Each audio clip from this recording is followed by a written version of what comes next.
The vast darkness of space held no terror for Supreme Hunter Nixis.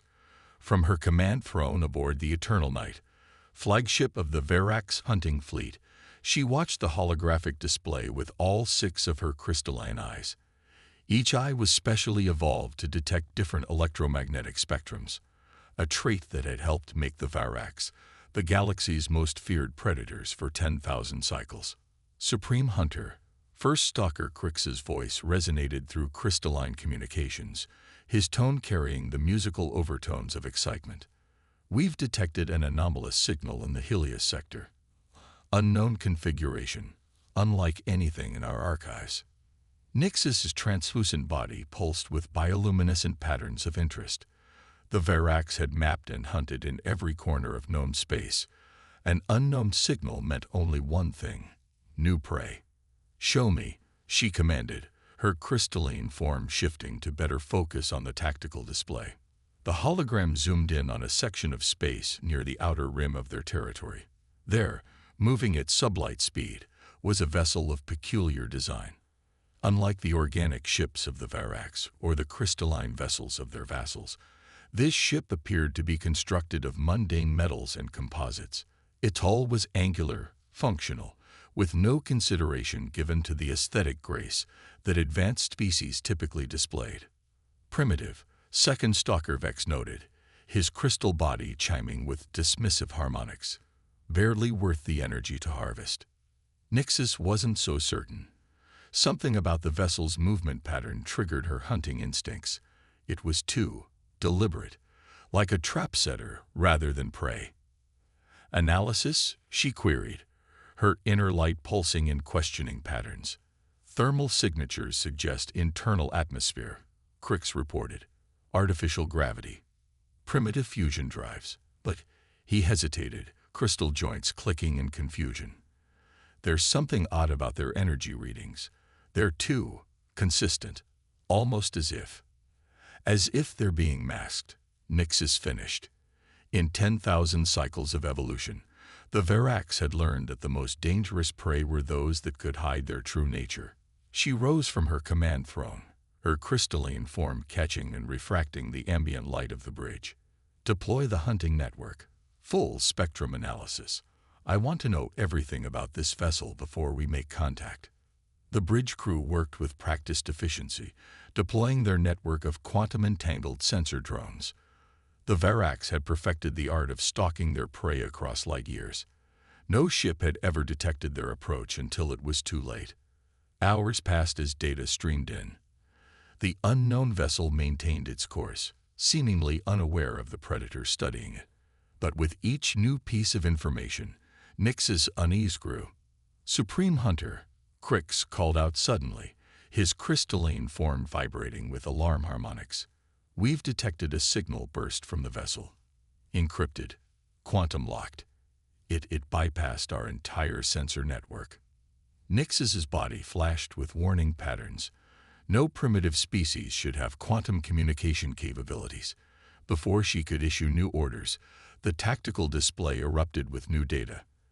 The unknown vessel had changed course, accelerating at speeds that should have been impossible for its apparent level of technology. More disturbing, its energy signature had completely transformed, revealing weapons systems that had been masterfully concealed. By the first hunt, Vex whispered, his crystal form dimming with shock. "They knew we were here the entire time." A new signal cut through their communications, bypassing all encryption. A voice spoke, translated automatically by their systems. "This is Captain Sarah Chen of the HMS Prometheus. You have been monitoring us for the past 6 hours. Your sensor drones are impressive, but outdated by our standards. We've gathered all the data we need about your capabilities. The question is, do you want to continue this dance of predator and prey, or shall we talk like civilized species?" Nixis's crystalline form pulsed with patterns of confusion, anger, and, for the first time in her long life, fear. They had not been the hunters at all. They had been the ones being hunted. "Your species," she transmitted back, every facet of her being focused on this unprecedented situation. "What are you? "We're human," came the reply, carrying an emotion their translators identified as amusement. "And we've learned through hard experience that in this galaxy, it's better to be the hunter than the hunted. Though personally, I prefer conversation to confrontation. Your choice, Supreme Hunter Nixus." The bridge of the eternal night fell silent. In all their history, no prey species had ever turned the tables so completely. No prey had ever known their hunter's name before contact. As Nixus stared at the deceptively primitive-looking vessel, she realized that everything about her species' place in the galaxy was about to change. The humans had not just survived first contact with the galaxy's apex predators. They had mastered the encounter before it even began. And somewhere in her crystalline consciousness, Nixus felt a new emotion emerging: respect. Captain Sarah Chen stood on the bridge of the HMS Prometheus, studying the crystalline alien vessel through the ship's quantum imaging array. The Verax ship was beautiful in its own way, its organic crystalline structure refracting the distant starlight in mesmerizing patterns. But Chen hadn't survived 15 years of deep space exploration by being mesmerized by pretty lights. "Analysis complete, Captain," Lieutenant Commander Marcus Rodriguez reported from his station. "Their crystalline technology is fascinating. They've evolved natural quantum computing capabilities. Their entire ship is essentially one giant living computer, which makes them predictable," Chen noted, a slight smile playing at her lips. "Living systems follow patterns. Patterns can be understood. Understood things can be countered." The bridge crew worked with quiet efficiency, each member knowing their role in humanity's first official contact with the Verax. Humanity had known about the crystalline hunters for years, studying them from afar through their network of cloaked observation posts. The Prometheus's mission was to finally make contact, on humanity's terms. "They're moving, Captain," Rodriguez announced. Two smaller vessels detaching from the main ship, crystal organic hybrid constructs, heavily armed. "They're taking up flanking positions." Chen nodded. The Verax were responding exactly as the xenopsychology team had predicted. Apex predators, when challenged, typically responded with displays of force rather than immediate aggression. "Supreme Hunter Nixus is hailing us again," Communications Officer Yuki Tanaka reported. On screen, the alien leader's crystalline form shimmered into view, her 6 eyes pulsing with complex patterns that the ship's AI was still working to decode. "You have invaded Verax hunting grounds," Nixus declared, her translated voice carrying harmonics of authority and threat. "Your technology is unexpected, but you are still prey. Submit to inspection and classification, or face extinction." Chen's smile widened slightly. "Supreme Hunter, I don't think you fully understand the situation. We're not here by accident.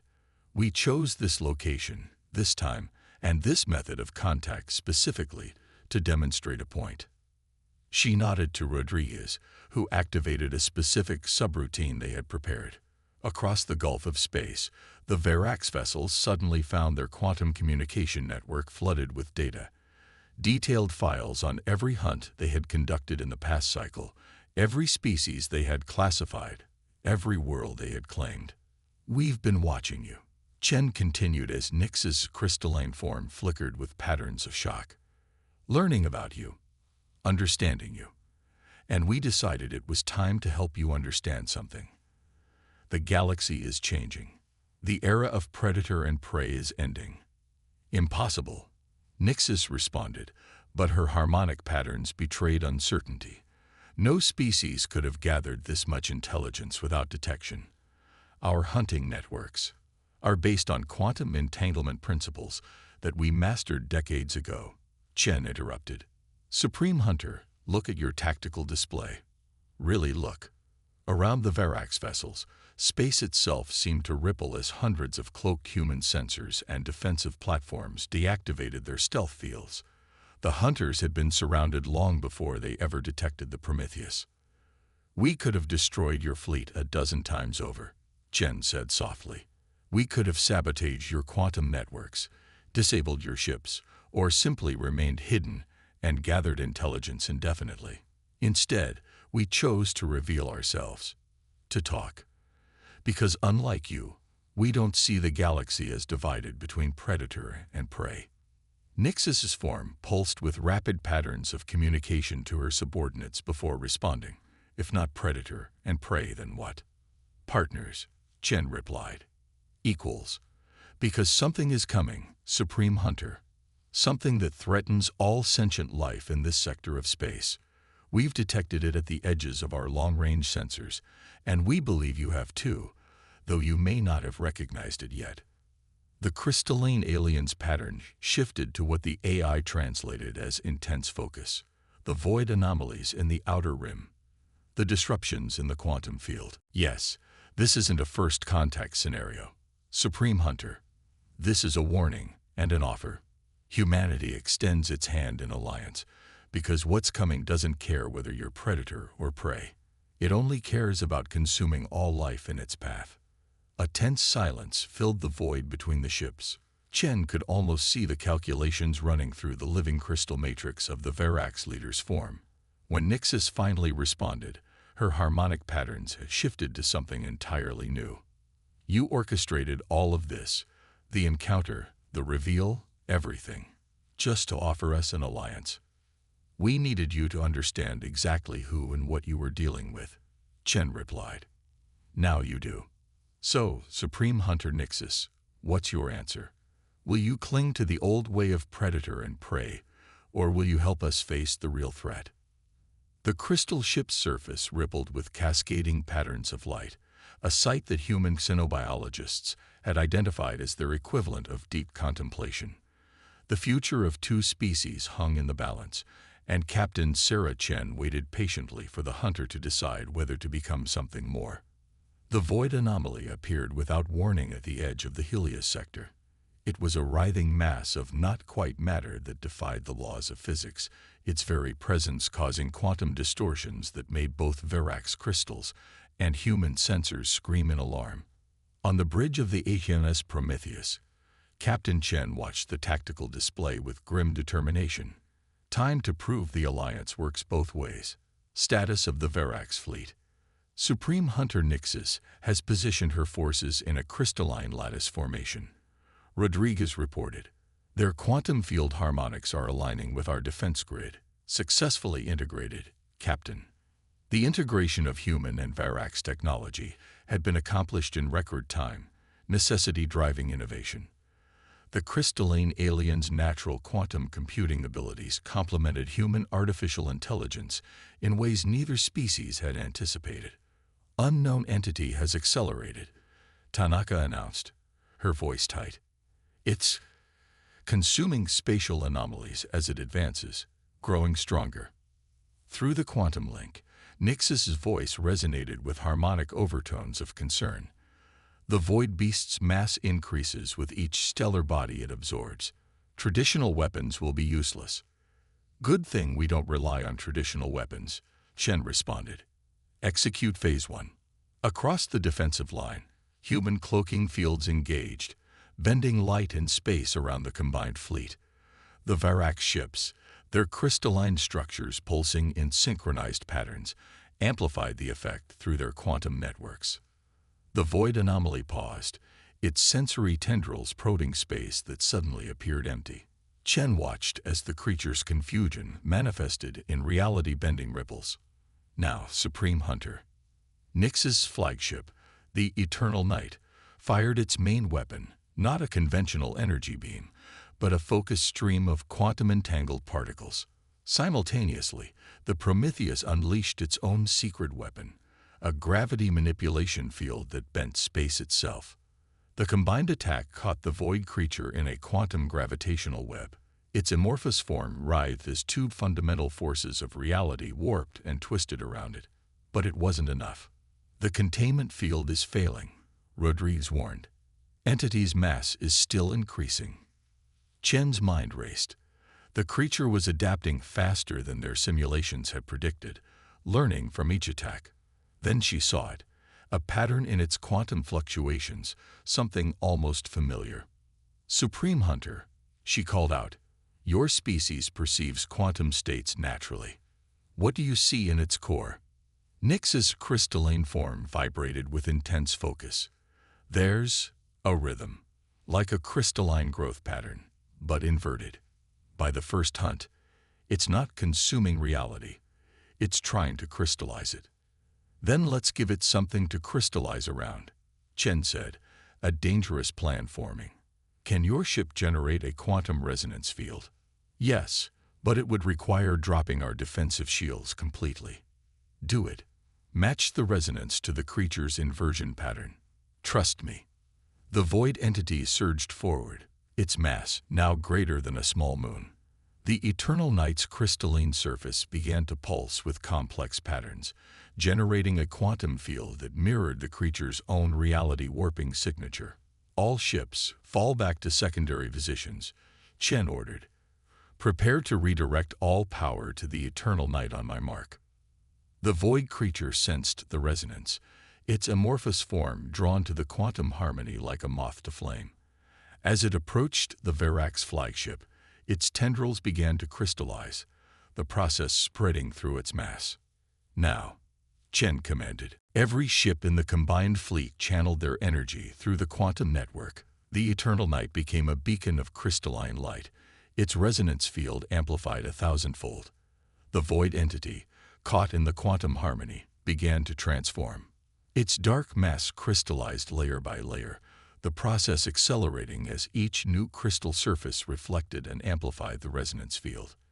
In minutes, what had been a reality-consuming horror became a massive crystalline structure, floating harmlessly in space. Analysis, Chen asked, hardly daring to breathe. Entity is completely crystallized. Rodriguez confirmed. Its quantum signature has stabilized. It's inert. Through the quantum link, Nyx's voice carried harmonics of awe. You understood its nature when even we, beings of living crystal, did not. How? Sometimes it takes an outside perspective to see the obvious, Chen replied. We noticed how it reacted to your ship's quantum fields during the first engagement. The rest was just human intuition. As the combined fleet regrouped around the now crystallized void entity, Chen couldn't help but smile. The Alliance had faced its first true test, and both species had contributed equally to the victory. But more importantly, they had proved that the old paradigm of predator and prey truly was obsolete. In its place, something new was crystallizing. A partnership that promised to reshape the galaxy in ways neither species could have imagined alone. 2 cycles had passed since the crystallization of the void entity. In the great assembly chamber of the Verax High Council, Supreme Hunter Nyxis faced her most challenging hunt yet, convincing her species to embrace change. The crystalline chamber held thousands of Verax elders, their bodies refracting light in patterns that expressed everything from curiosity to outright hostility. At Nyxis's side stood Captain Chen, her presence both the symbol and a statement. The humans did not come to us as prey or predator. Nyx's voice resonated through the chamber. They came as equals, bearing knowledge of threats we had not yet comprehended. Their victory over the void entity proves their worth as allies. They used our own quantum nature against the creature, Elder Cax objected, his crystal form pulsing with skepticism. How can we trust a species that so easily manipulated fundamental forces?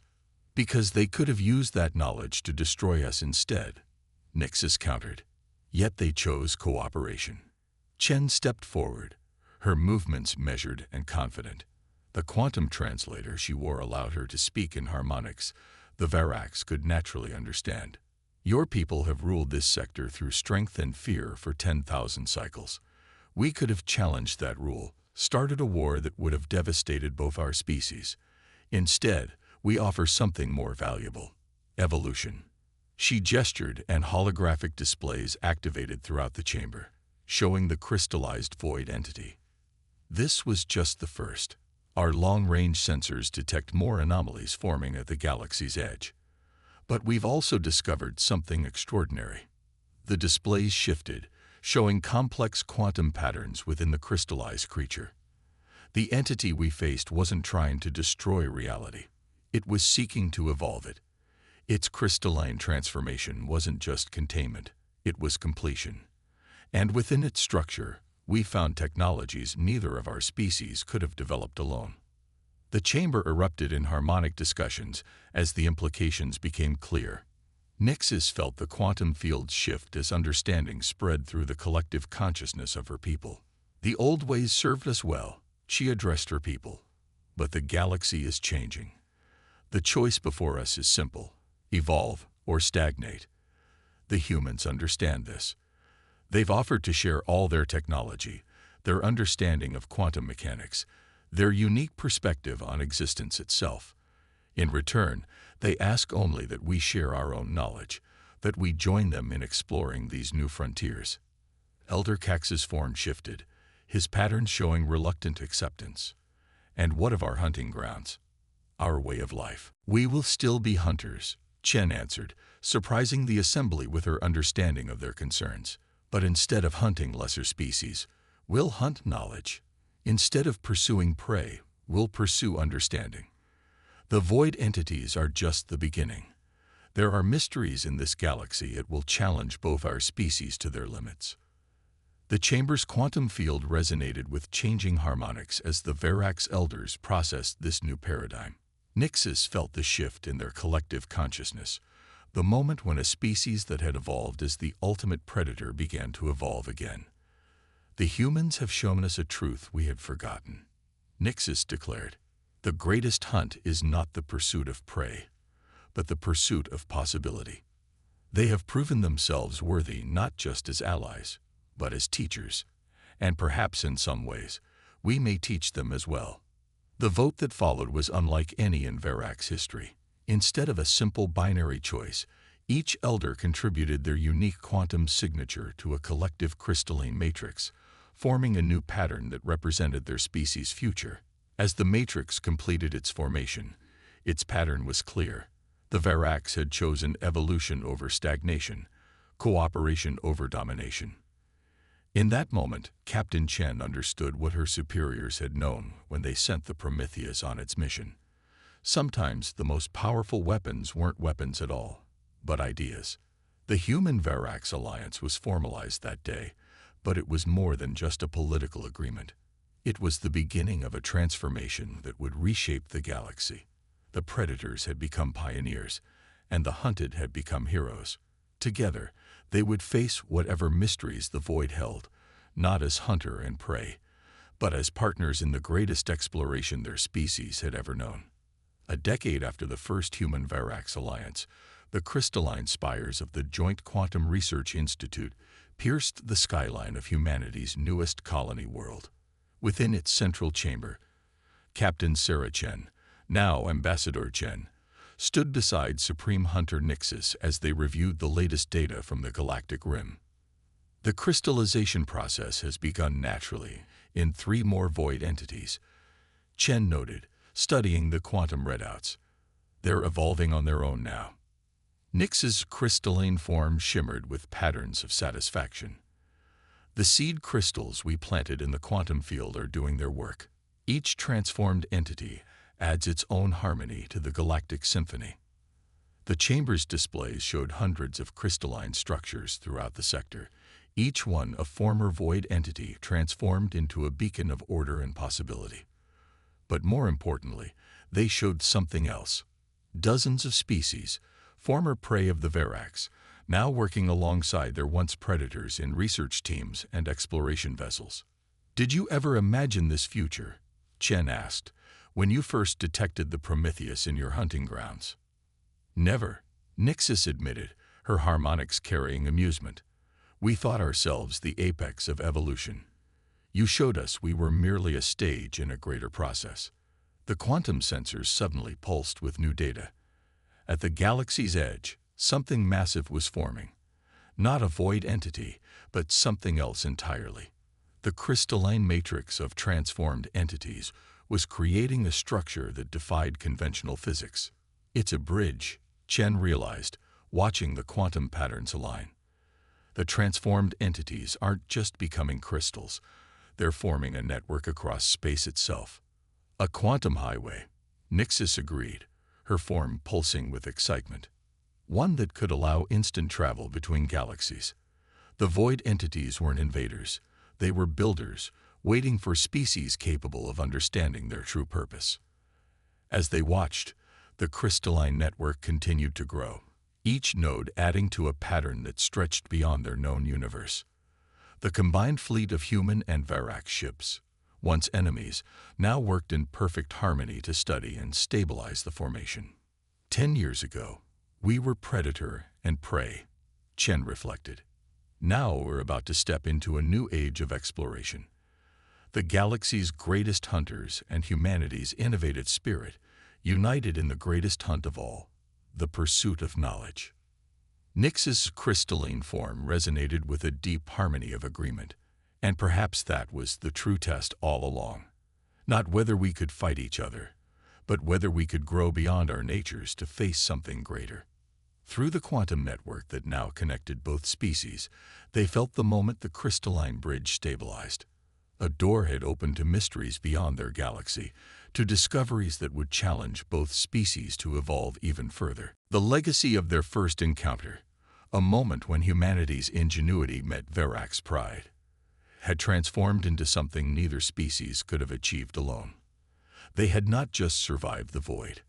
They had reshaped it, turned chaos into order, fear into understanding. As the first joint expedition prepared to cross the crystalline bridge, Chen smiled at the irony. In seeking to prove themselves worthy of survival, humans and Verax had discovered something far more valuable. They were worthy of evolution itself. The hunt would continue, but its nature had changed forever. In the endless dance of predator and prey, they had found a different step, one that led not to dominance or submission, but to transformation. The galaxy would never be the same, and neither would they.